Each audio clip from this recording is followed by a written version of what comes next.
ఇక డీటెయిల్స్ లోకి వెళ్తే నారాయణపేట జిల్లా కాంగ్రెస్ పార్టీ కార్యాలయంలో ఎమ్మెల్యే చిట్టెం పర్ణికా రెడ్డితో కలిసి మహబూబ్ నగర్ కాంగ్రెస్ ఎంపీ అభ్యర్థి చల్ల వంశీధర్ రెడ్డి విలేకరుల సమావేశం ఏర్పాటు చేశారు।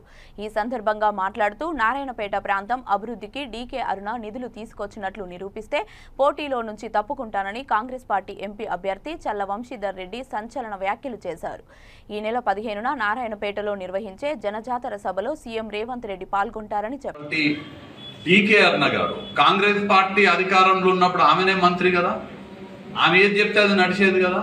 ఆమె ఏం చేసింది నారాయణపేట నియోజకవర్గానికి? కాంగ్రెస్ అధికారంలో ఉన్నప్పుడు పదవులు అనుభవించింది, మంత్రి పదవి అనుభవించింది। కాంగ్రెస్ పార్టీ కష్టకాలంలో ఉన్నప్పుడు కాంగ్రెస్ పార్టీ కార్యకర్తలని గుండె మీద కాళ్ళతోటి తన్ని భారతీయ జనతా పార్టీ కేంద్రంలో అధికారంలో ఉంటే అధికార పార్టీలోకి పోయింది। కేంద్రంలో అధికారంలో ఉన్నటువంటి పార్టీలోకి పోయి నరేంద్ర మోడీ ప్రధానమంత్రిగా ఉంటే కేంద్రం నుంచి నారాయణపేట నియోజకవర్గానికి ఏ ఒక్క పైసాను అదనంగా నిధులు తీసుకొచ్చిండ్రా? ఒక్క పైసా నారాయణపేట రెగ్యులర్గా వచ్చేవి ఎట్లా వస్తాయి?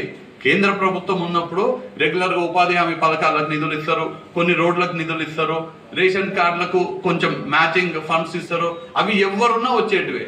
అవి కాక అదనంగా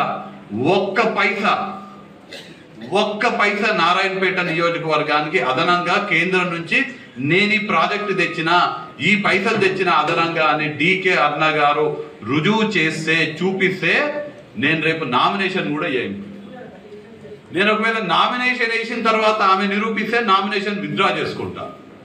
నేను ఒకవేళ నామినేషన్ విత్డ్రా చేసుకునే సమయం అయిపోయిన తర్వాత ఆమె నిరూపించినా కానీ నేను ఎన్నికల నుంచి తప్పుకుంటా అని చెప్తా।